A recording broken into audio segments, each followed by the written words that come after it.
Maravilha!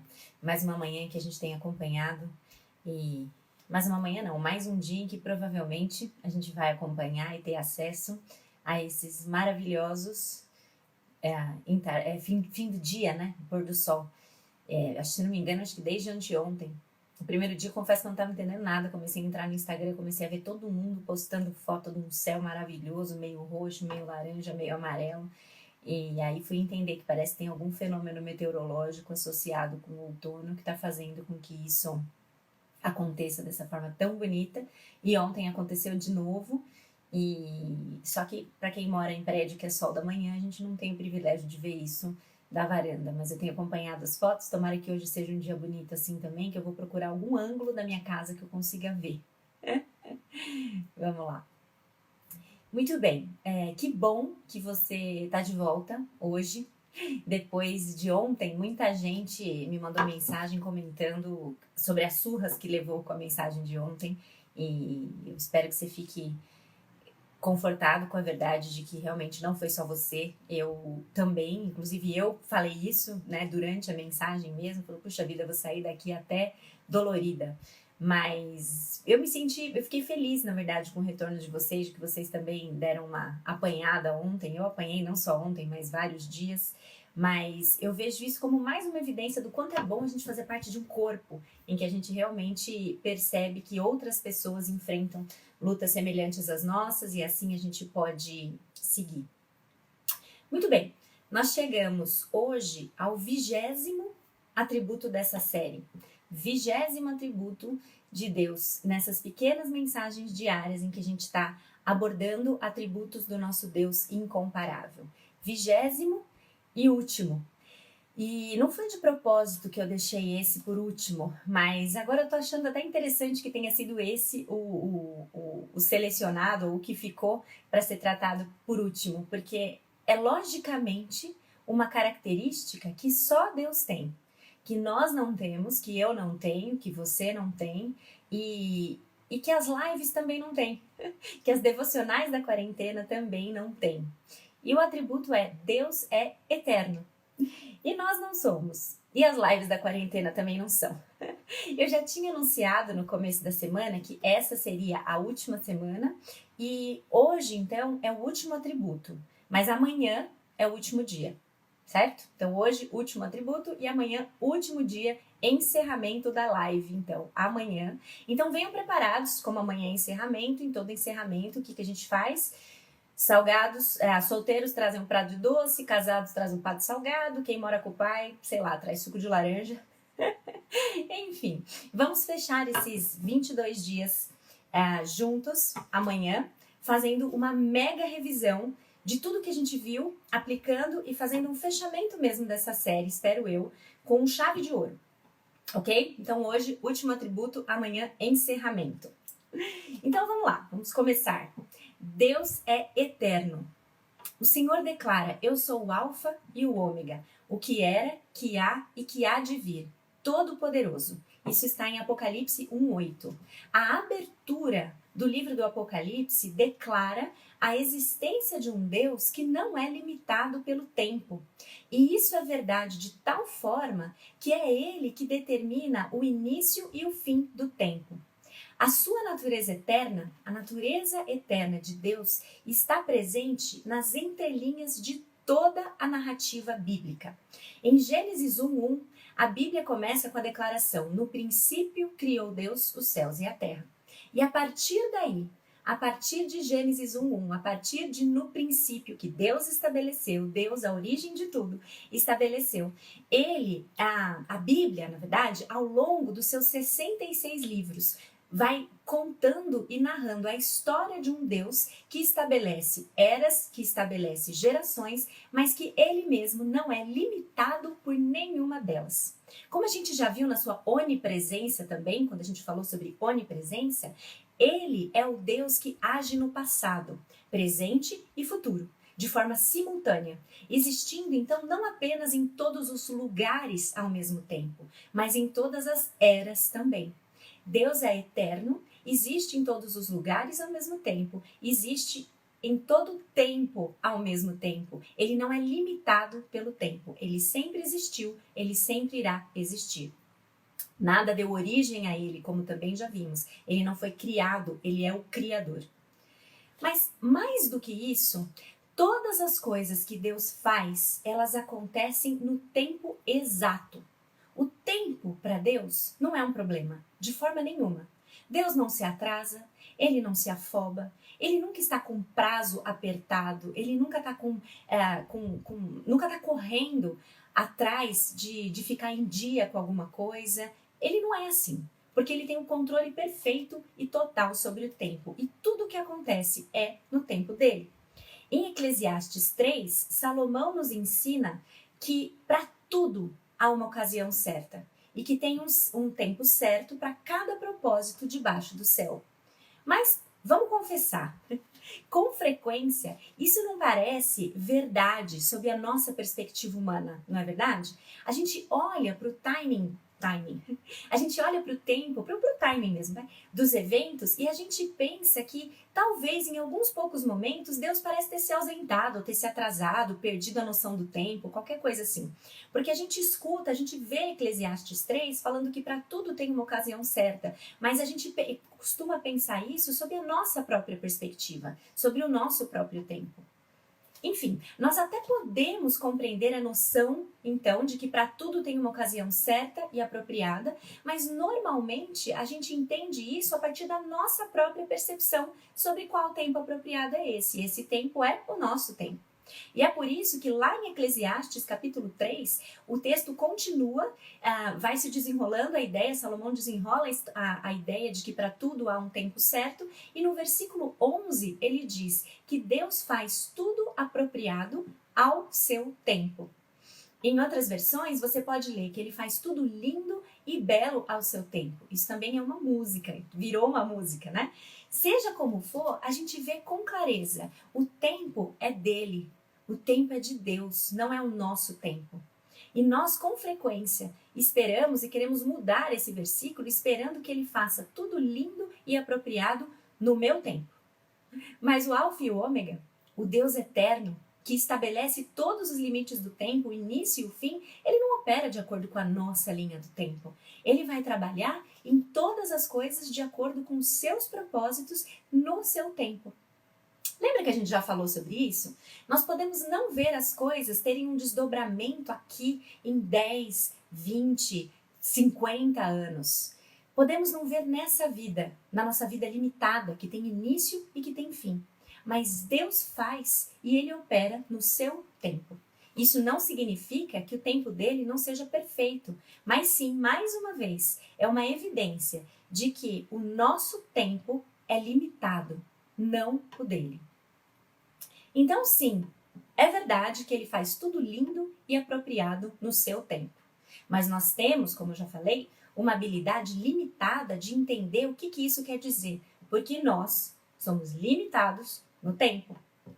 Eu não consigo imaginar a vida na época do descobrimento do Brasil, por exemplo, porque isso aconteceu há centenas de anos atrás e tudo era muito diferente. Alguém daquela época, se fosse possível a viagem no tempo e a gente conseguisse trazer alguém daquela época, alguém da época do descobrimento do Brasil, para cá, para aqui hoje, onde nós estamos, na era que nós estamos, essa pessoa ficaria totalmente transtornada. Nós somos limitados a gerações. Se a gente pula de uma geração para outra, a gente já estranha muito os modos, os costumes, as vestimentas, as músicas. Você pode ver as pessoas que são de gerações passadas têm muito mais dificuldade de se habituar, de se adaptar com os costumes, com a tecnologia de hoje, do que os nossos filhos, por exemplo. Nossos filhos já nascem intuitivamente sabendo mexer em telas, coisas que nós tivemos que nos acostumar, que nos adaptar.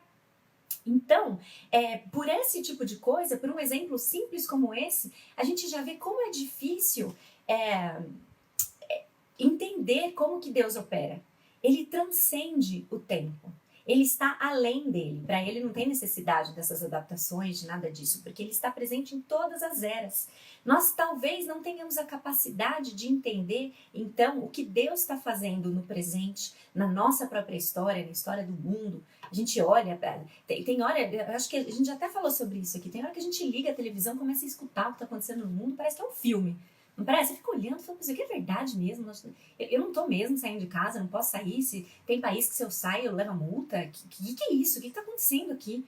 Mas a gente pode confiar que Deus, que era, que é e que há de vir, que estabelece o início e o fim, o alfa e o ômega, tem tudo sob controle. E que o tempo dele para resolver cada questão da nossa vida, cada questão do mundo, pandemia, o que você puder pensar, o tempo dele para resolver essas questões é perfeito, mas não é o nosso tempo, é o tempo dele. Se nós não temos essa capacidade de sermos eternos, ou mesmo de migrar de um tempo para o outro, aquela máxima popular, já é um consenso isso, né? Que diz que o único lugar que nós podemos estar é no presente, é mais do que verdade. E a gente esquece disso com muita frequência. Eu sempre lembro, eu gosto muito não, né? Eu também, além de gostar, eu fui levada a um momento de vida em que os filmes são muito presentes na minha vida, infantis. E aí tem uma frase no filme Kung Fu Panda, que tem uma tartaruguinha velhinha lá, que acho que é mestre, sei lá o que, sábio do grupo lá, e ela chega pro panda que tá lá apavorado com a possibilidade dele virar um grande guerreiro, e ela chama o panda lá pro alto de um monte lá, com uma paisagem bonita, e ela fala o seguinte para ele, que enquanto ele tá apavorado, ansioso com o futuro e tal, ela fala que o ontem é uma lembrança, e que o futuro é um mistério, mas que o hoje é uma dádiva, e por isso é que ele se chama presente. Eu acho muito bonitinho. Acho fofo e acho verdadeiro também. Como nós somos limitados e temos os nossos dias contados, não adianta morar no passado e nem no futuro. Confiar no tempo perfeito de Deus e de um Deus eterno significa que nós fazemos um bom uso do tempo que nós temos. E fazer um bom uso do tempo que nós temos significa viver o presente. Parece simples, né? Parece, viver o presente. Essa frase de biscoitinho da sorte, quase, né? Parece simples, mas está muito longe disso. Em Efésios 5, versículos 15 e 16, nós lemos o seguinte: tenham cuidado com a maneira como vocês vivem, que não seja como insensatos, mas como sábios, aproveitando ao máximo cada oportunidade, porque os dias são maus. Outras versões vão dizer remindo o tempo, porque os dias são maus. Nós devemos remir o tempo, ou seja, parar de investir em coisas inúteis e usar cada segundo que nós temos para a glória de Deus. Cada segundo que nós temos para a glória de Deus. Como que a gente faz isso? Bom, a Jen Wilkins sugere 3 maneiras, e elas são coerentes com o que eu falei agora, tem a ver com o conselho lá da tartaruguinha também. Nós vamos ver um de cada um. Primeiro, esqueça o passado. Remir o tempo significa não viver no passado. Como a Lu já colocou aí, o excesso de passado muitas vezes atrapalha a nossa vida. Remir o tempo significa deixar o passado no passado. E nós tiramos o passado de onde ele deveria estar quando nós reagimos a ele ou com nostalgia pecaminosa ou com remorso. A nostalgia pecaminosa, ela está nos nossos corações esses dias, provavelmente. Quando eu saía de casa. Quando eu podia ver a luz do sol. Era tão melhor. Quando eu deixava meus filhos na escola. Quando eu tinha os meus dias organizados, quando eu tinha uma rotina, que saudade da minha rotina. O resultado disso, o resultado dessa nostalgia pecaminosa é um descontentamento com a circunstância atual. É uma incapacidade da gente ser feliz, ser grato, ser contente nesse sentido, no hoje. Veja, eu não estou dizendo que a gente tem que achar que como está hoje é bem melhor do que antes. Não é isso que eu estou falando. Existe espaço para tristeza, num certo sentido. De sentir falta da rotina como ela era, de quando uma determinada época da vida era mais simples, coisas assim. É normal e tudo bem num certo sentido, mas isso pode se tornar pecaminoso. Nós podemos sentir falta de tempos que não voltam mais. Tudo bem até aí, mas nós não podemos nos ressentir por eles terem passado. Uma coisa é eu sentir falta de ocasiões que passaram, mas outra coisa é eu cobiçar o passado, querê-lo de volta a tal ponto que o presente não me interessa mais, que o presente não tem valor. Eu vivo no passado, nessa nostalgia, nessa... Eclesiastes mesmo nos fala, não fique dizendo por que foram os dias passados melhores do que hoje, porque não é sábio perguntar assim. A melhor forma de combater um amor pecaminoso ao passado é contar as bênçãos que a gente tem recebido no presente. Você já fez isso? Já olhou para esse momento de isolamento social e parou para pensar em quais foram as bênçãos? O que você tem para agradecer nesse período? Porque a gente tem brincado muito, tem reclamado brincando, às vezes para escapar da realidade, sei lá como for. Mas você já parou para agradecer o que é essa estação, que essa fase da vida tem te proporcionado hoje? Porque ela vai passar. Ela vai passar. A gente sabe disso. Só que eu não sei quando. Ontem eu recebi um comunicado que parece que o secretário de Estado falou que pelo menos mais 3 meses de escola fechada. Não quero causar pânico em ninguém, mas eu li isso e falei, será que é isso mesmo? Será que são 3 meses, 2 meses, 1 mês, 6 meses? Será que já não volta esse ano? O que será que vai acontecer? Mas é uma fase, vai passar. E se a gente ficar vivendo no passado e desejando que o passado volte para o presente, a gente deixa de viver aquilo que a gente tem condição de viver, que é o hoje, que é o agora. Bom, se essa é a reação da nostalgia pecaminosa, tem também o outro lado, que é o lado da gente olhar para o passado com remorso. Porque nós cometemos erros no passado, porque nós temos mágoas do passado, e aí a gente vive no passado se remoendo nele. E pensar no passado nessa perspectiva nos rouba a alegria do presente e nos impede de seguir em frente. A gente fica remoendo aquilo que já passou, a gente fica pensando, puxa, eu me arrependo tanto de ter feito aquilo, só que você não sai daquilo. E aí a gente precisa se lembrar de 1 João 1,9. A gente falou tanto de 1 João 1,9 na semana passada, quando a gente falou da misericórdia e da fidelidade de Deus. O perdão de Deus nos liberta do nosso passado. Nós podemos seguir perdoadas, livres e purificadas de todo e qualquer pecado que a gente tenha cometido. Nós podemos combater as más notícias dos nossos pecados e mágoas passadas, lembrando das boas novas do Evangelho. Ele nos purifica, ele pagou o preço no nosso lugar. Nós somos redimidos e nós somos feitos novas criaturas. Então não tem porquê. Nós remimos o tempo quando nós deixamos de viver no passado, combatendo a nostalgia pecaminosa e combatendo um remorso por coisas que já passaram e que já está tudo feito novo. Nós somos novas criaturas. Então vamos deixar o passado no seu lugar. Uma forma de valorizar o fato de que os nossos dias são contados. A segunda forma, então, se já falamos de esquecer o passado, é esquecer o futuro. Remir o tempo também envolve deixar o futuro no futuro. E nós deixamos de deixá-lo no futuro quando nós desejamos em demasia viver no futuro, ou quando ele nos causa ansiedade ou pavor. As mães de crianças pequenas talvez entendam bem o que significa a gente desejar em demasia viver no futuro. Nós simplesmente não vemos a hora da próxima fase da vida chegar. A fase que eu volto a dormir a noite inteira. Eu não vejo a hora de voltar a dormir a noite inteira. A fase que eles tiram a fralda. Eu não vejo a hora de parar de trocar 8 fraldas por dia. Ou se você tem 2 pequenos ao mesmo tempo, 15, 16 fraldas por dia. Não vejo a hora quando isso acabar. A hora que eles vão se limpar no banheiro sozinhos. Já viu como uma coisa vai levando a outra? Primeiro você torce para tirar a fralda. Aí tira a fralda, aí você começa a torcer para ele começar a se limpar sozinho. Enfim, nessa fase de isolamento, você talvez também esteja assim, desejando ansiosamente que as crianças voltem para a escola, que você volte ao trabalho, que a sua faxineira volte. E não me entenda mal, de novo, por mais que desejar que uma fase futura chegue, não seja errado em si mesmo, ver a fase futura como um escape do presente é. De novo, não é errado a gente desejar que uma fase futura chegue, mas quando a gente começa a olhar para a fase futura como um escape do que eu estou vivendo agora, e eu começo a ansiar por isso para eu me livrar do que está acontecendo hoje, me livrar do presente, isso é pecado.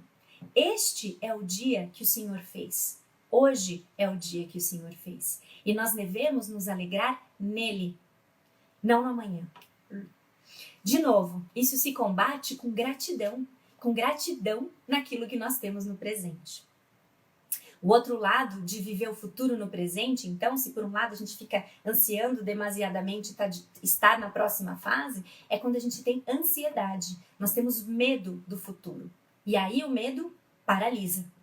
Nós temos medo de pensar no que vem depois desses dias, né? Nós vamos ter emprego quando acabar isso tudo? Aí a gente já começa a ficar super preocupado. A gente vai ter emprego? O marido vai ter emprego? Eu vou ter emprego? O que vai acontecer? Eu vou ter a doença? Será que eu vou ficar doente? Algum dos meus familiares, algum dos meus queridos vai ficar doente? Como será essa recessão econômica? Porque o pessoal tá falando que a doença não é nada perto do que vem depois com a economia, que vai quebrar, etc. Enfim, nós tememos cada uma dessas possibilidades e o nosso temor aumenta quando a gente percebe que a gente não tem controle nenhum sobre isso. E nós não temos nenhum controle sobre isso.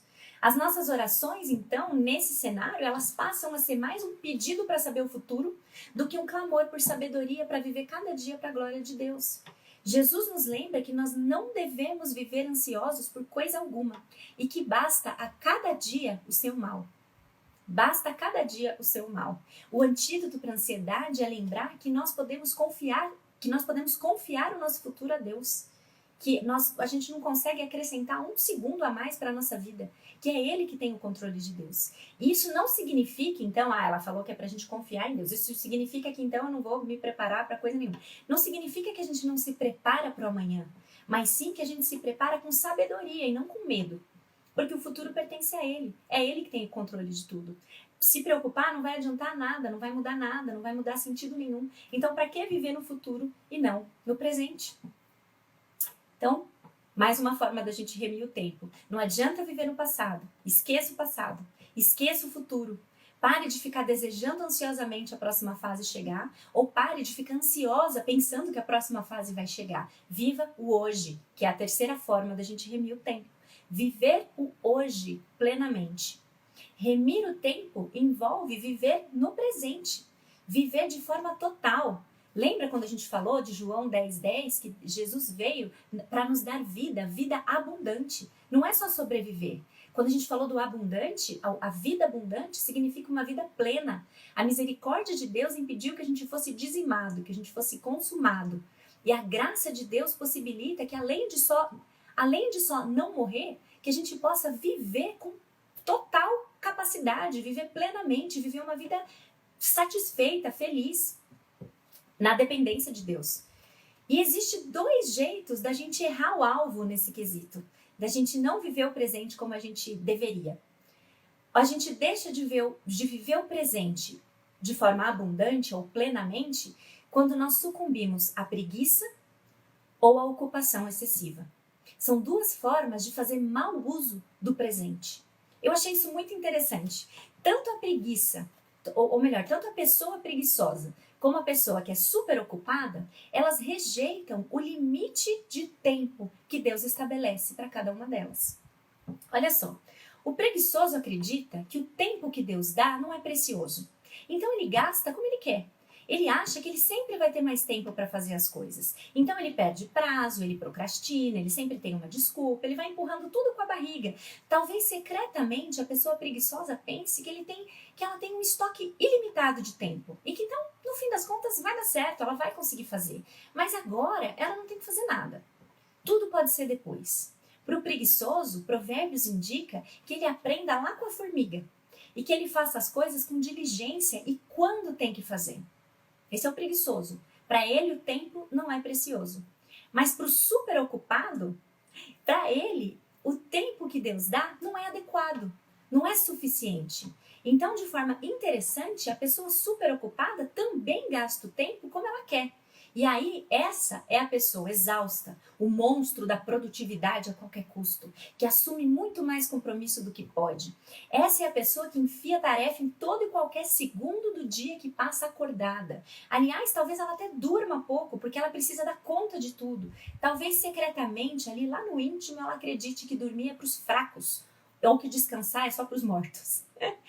Para os super ocupados, é importante lembrar que remir o tempo envolve também um tempo de quietude e um tempo de descanso. O descanso é bíblico. Deus descansou. Deus criou o descanso para nos mostrar que nós teríamos necessidade dele. Então, reconhecer que parar, descansar e, especialmente, sentar-se aos pés do Senhor para ouvir mais sobre ele, isso significa escolher a melhor parte. Podemos lembrar da história de Marta e Maria. Marta lá, tocando terror na casa, fazendo tudo, reclama com Maria. E Jesus fala o quê? Que Maria escolheu a melhor parte. Não a super ocupada, mas a que escolheu o tempo para parar, para se sentar, para descansar, para ouvir mais sobre o Senhor. Enfim, nós não somos eternos e nós só existimos no tempo presente. Viver o presente, deixando o passado no passado, o futuro no futuro, e vivê-lo sem preguiça e sem superocupação. É o que nós devemos fazer. E é um belo de um desafio, um enorme desafio. O Salmo 90 é um salmo escrito por Moisés, em que ele diz, no versículo 12, ensina-nos a contar os nossos dias, para que o nosso coração alcance sabedoria. Ensina-nos. Nós temos algo a aprender com isso. Ajuda-nos a entender a sabedoria de considerar que os nossos dias estão contados. Na faculdade, quando eu estava no 3º ano, a minha professora que ensinava sobre comunicação de más notícias e processo de morte, morrer, ela fez uma dinâmica com a sala que eu nunca esqueci, que eu nunca vou esquecer. E olha, eu sou uma pessoa que costuma sair de fininho quando alguém fala, agora nós vamos fazer uma dinâmica, eu sou a primeira a suar frio, levantar e querer assim escapar. Me sobe um negócio que eu não sei explicar de onde veio, uma vontade de correr, de sair para algum lugar. Mas enfim, eu era aluna, fiquei na dinâmica. E eu nunca vou esquecer, que bom que eu fiquei. Foi fácil até, ela pediu que a gente pegasse uma folha de papel e que a gente escrevesse o que a gente ia fazer se nós soubéssemos que tínhamos exatamente 10 anos de vida. Mais 10 anos de vida, você sabe o que vai acontecer, daqui a 10 anos você não vai existir mais. Escreva o que você vai fazer. Eu me lembro de ter percebido na sala que todo mundo escreveu rápido. Eu também escrevi rápido. Eu fiz lá uma listinha, falei, vou fazer isso, 10 anos, dá tempo de dá para me formar, dá para isso, dá para aquilo, escrevi. Depois que a gente escreveu isso, ela falou que a gente deveria escrever o que a gente faria se soubesse que ao invés de 10 anos, a gente tinha 1 ano de vida. O pessoal já começou a dar aquela remexida na cadeira, mas escreveu. No meu caso, algumas coisas da lista dos 10 anos, eu olhei e falei, tem 1 ano só, você acha que eu vou me preocupar? Não vou nem me formar, tenho só 1 ano, não vou fazer isso aqui não. Aí eu vou fazer outra coisa. Enfim, a gente saiu cortando e a dinâmica continuou e ela foi diminuindo isso. E foi dando 1 mês, 10 dias, até que ela chegou em 1 hora. Eu precisaria de uma live inteira, e a gente já tô até falando demais hoje. Eu precisaria de uma live inteira para explorar como foi interessante os resultados e o leque de possibilidades de discussão que se abriu à medida que a professora, que é muito fera nisso, muito competente, explorou as respostas de cada uma de nós ali naquela sala. Mas o que ficou muito claro foi o seguinte: quando nós sabemos que os nossos dias estão contados, nós agimos com mais sabedoria. E que quanto menos dias ou horas nós sabemos que nós temos, o que vai sobrando na nossa lista é só o que tem mais valor. Nós vivemos de forma diferente quando nós enxergamos o futuro como finito. Nós pensamos ser eternas, mas isso é uma doce ilusão. Cada dia, cada momento que nós temos com vida é um presente que Deus nos dá. Você vive sob essa perspectiva? Isso muda tudo. Você não sabe quantos dias são, mas os seus dias estão contados. Você vai vivê-los juntando tesouro na terra, onde a traça e o ladrão destroem, ou juntando tesouro no céu. Quando nós investimos o nosso tempo naquilo que tem valor eterno, nós juntamos tesouro no céu. Aqui na Terra, os investimentos que têm valor eterno são, além do nosso relacionamento com Deus, adivinha? Se você já está aqui há bastante tempo, você sabe. Além do nosso relacionamento com Deus, é o nosso relacionamento com os outros, é o nosso relacionamento com pessoas. O que tem valor eterno aqui, além da gente buscar um relacionamento com Deus, é investir nas pessoas. Fazer um bom uso do tempo hoje significa priorizar relacionamentos e não o material. Nós não vamos levar nada com a gente quando a gente morrer, mas Deus pode fazer com que o nosso bom uso do tempo tenha valor eterno. E isso não é um chamado só para missionário, não. Você pode investir em relacionamento em qualquer esfera de atuação. Você pode investir em relacionamento no seu trabalho, na sua empresa, no hospital, em casa com seus filhos pequenos. Invista o seu tempo em impactar pessoas para a eternidade. Nós vamos passar pela terra, nós vamos passar por aqui e nós vamos embora daqui. Ele não. Ele é o Deus de todas as gerações e ele vai permanecer. Que o Deus eterno, então, nos ajude e que clamemos, como Moisés encerra o Salmo 90. Senhor, consolida para nós a obra das nossas mãos, para que elas permaneçam, mesmo depois que a gente não esteja mais aqui. Isso é fazer um bom uso do nosso tempo limitado, usá-lo a serviço e para a glória do Deus ilimitado. Em oração, reflita se você tem estado desejosa, de forma pecaminosa, de habitar em qualquer outro tempo, momento ou época que não seja o presente, o hoje. E o hoje, o que nós temos para hoje, é o isolamento social, é o fique em casa. É isso que nós temos para hoje. Você está feliz no hoje? Você está fazendo um bom tempo desse hoje? Peça a Ele que te ensine a contar os seus dias, para que você alcance um coração sábio e trate cada dia como precioso, como um presente. Viva o presente plenamente. Esqueça o passado, deixe o futuro no futuro e louve a Deus, porque de eternidade a eternidade Ele é Deus. Graças a Deus por isso. Essa é uma mensagem maravilhosa. Saber que Deus não se limita no tempo e reconhecer que Ele não se limita no tempo, mas que nós sim deve nos ensinar a viver hoje, que é o único lugar que a gente tem possibilidade de viver, com sabedoria, para a glória de Deus e para serviço do próximo. Amém? Muito bem. Vocês estavam animados hoje, hein? Percebi. Percebi a animação nos comentários aí. Fui tentando ler, mas eu falava, ai, o que eu faço? Obrigada, gente, pelo carinho de vocês. Amanhã, então, a gente volta para a live de encerramento. Mas eu vou pedir uma coisa para vocês. Vou fazer um pedido. Vocês fizeram vários aí para mim, agora eu vou fazer um. Eu falei brincando no começo da live que amanhã a gente ia fazer uma live de encerramento, então ia ter um cafezão, então os solteiros trazem doce, os casados trazem um prato de salgado, etc. Mas é metade brincadeira, metade é sério. Eu quero te fazer um pedido e eu quero que você entre numa brincadeira comigo. Ao longo desses 22 dias, hoje 21, mas amanhã 22, vocês me viram todos os dias. Agora eu quero ver vocês. Eu quero ver vocês no encerramento. Sabe aquele cafezão, aquela confraternização de encerramento, que além do prato de doce ao salgado, o pessoal vira e fala assim, pessoal, vamos, junta aqui todo mundo, vamos tirar uma foto? A gente vai fazer isso.